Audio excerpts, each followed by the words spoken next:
2장 24절에서 30절입니다.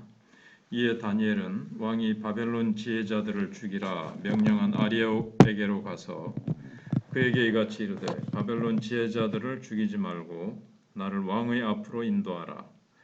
그리하면 내가 그 해석을 왕께 알려드리리라 하니 이에 아리옥이 다니엘을 데리고 급히 왕 앞에 들어가서 아뢰되 내가 사로잡혀온 유다 자손 중에서 한 사람을 찾아내었나이다.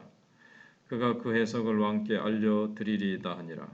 왕이 대답하여 벨드사살이라 이름한 다니엘에게 이르되 내가 꾼 꿈과 그 해석을 네가 능히 내게 알게 하겠느냐 하니 다니엘이 왕 앞에 대답하여 이르되 왕이 물으신 바 은밀한 것은 지혜자나 술객이나 박수나 점쟁이가 능히 왕께 보일 수 없으되 오직 은밀한 것을 나타내실 이는 하늘에 계신 하나님이시라. 그가 느부갓네살 왕에게 후일에 될 일을 알게 하셨나이다. 왕의 꿈, 곧 왕이 침상에서 머릿속으로 받은 환상은 이러하니이다. 왕이여, 왕이 침상에서 장래일을 생각하실 때에 은밀한 것을 나타내시는 이가 장래일을 왕에게 알게 하셨사오며 내게 이 은밀한 것을 나타내심은 내 지혜가 모든 사람보다 낫기 때문이 아니라 오직 그 해석을 왕에게 알려서 왕이 마음으로 생각하던 것을 왕에게 알려주려 하심이니이다. 아멘. 인간은 5분 앞을 내다볼 수 없는 그런 연약함을 가지고 있습니다. 그래서 많은 사람들이 풀리지 않는 문제를 안고 잠 못 이루면서 살아갑니다. 그래서 이런저런 방법을 궁리하고 혹은 미래를 알아맞힌다는 신통한 사람들을 만나서 문제를 해결해 보려고 합니다. 그렇지만 인간의 이 영적인 공허와 장래를 알 수 없어서 오는 이 답답함은 풀어낼 길이 없습니다. 이런 세상에서 우리 그리스도인들은 어떻게 살아야 될까요? 우리는 그 사람들에게 점쟁이처럼이 아니라 정말 하나님의 뜻을 이렇게 밝히 드러내는 소망의 이 전달자가 우리는 되어야 된다는 것을 우리 다니엘의 모습을 통해서 우리에게 보여주고 있습니다.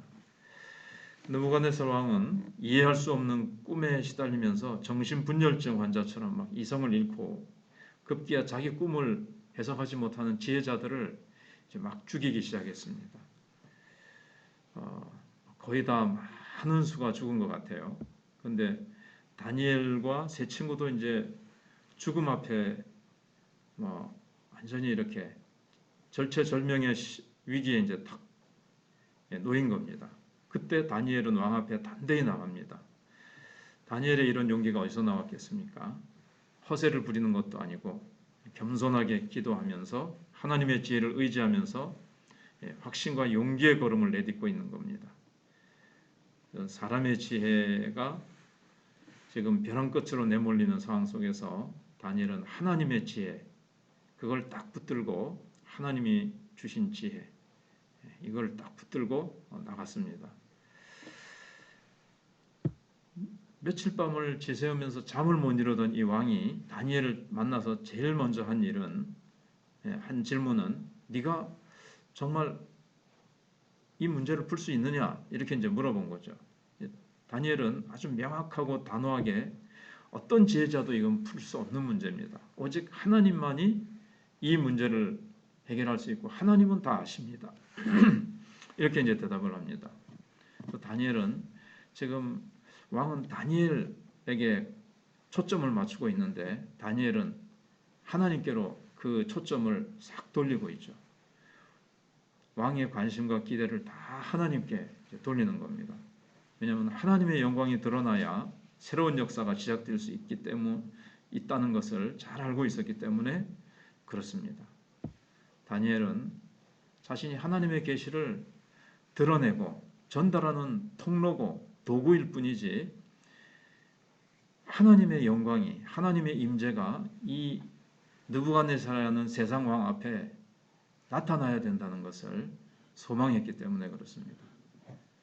그래서 우리는 여기서 다니엘처럼 나의 영예를 추구하는 것이 아니라 하나님의 영광을 드러내는 삶을 살아야 된다 하는 것을 배울 수가 있습니다. 나의 영예를 추구할 것이냐, 하나님의 영광을 드러낼 것이냐. 우리는 늘 그 앞에서 하나님이 나에게 지혜를 주시고 힘과 온갖 것을 주셔도 그 모든 것을 가지고 하나님께 영광을 돌리는 우리는 통로자가 되어야 되겠습니다. 바벨론 왕이 심상에서 꾼 꿈은 사실 자신만 알고 있죠. 지금 아무한테도 얘기를 안 했습니다. 그렇지만 역설적인 것은 뭐냐면은 왕은 자기가 꿈을 꾸긴 꿨는데 자신만 알고 있는데 그 의미를 지금 모르는 거예요. 그러나 하나님은 어떠십니까? 꿈의 내용도 알고 계시고 의미도 다 알고 계시고 모든 것을 다 알고 계십니다. 그런데 하나님께서 이 비밀을 뭐 또 꿈에 나타나서 딱 보여주실 수도 있지만 하나님이 직접 알려주지 아니하시고 다니엘을 통해서 말씀을 하시는 겁니다. 왜냐하면 하나님은 자신이 왕 중의 왕이시며 자기가 택한 백성을 포기하지 않으시고 계시다는 것을 말씀하고 싶으셨던 겁니다. 오늘날 현대인들도 지금 남모르는 고민을 안고 어디에 털어놓지 못하는 그런 고민을 안고 다들 이렇게 하나님 모르는 사람들은 얼마나 끙끙거리면서 속으로 불안해하면서 살아가는지 모릅니다. 그런 것을 잊기 위해서 술로 세상 쾌락으로 막 이렇게 살아가고 있습니다. 근데 우리는 그들에게 하나님의 뜻을 드러내는 말씀의 통로가 되어야 됩니다. 인생의 근본적인 문제가 뭐냐? 그 본질과 원인이 무엇인지 우리는 복음을 통해서 이제 알려주고 하나님의 지혜로 이 땅에 오신 예수님이 인생의 모든 문제에 대안을 갖고 계시다. 예수 그리스도를 믿고 예수 그리스도를 영접할 때 창조주 되시고 우리 인생의 모든 것을 아시고 수고하고 무거운 짐을 다 해결하실 수 있는 그 예수님께로 오라고 또 그 예수님을 우리가 전달하는 통로가 되어야 되겠고 이 땅에 있는 것들은 한계가 있고 하늘 소망을 가지고 살아가라고 우리가 그들에게 증거하는 증인의 삶을 다니엘처럼 우리가 살면서 하나님의 영광을 드러내는 우리가 되어야 되겠습니다. 기도하겠습니다.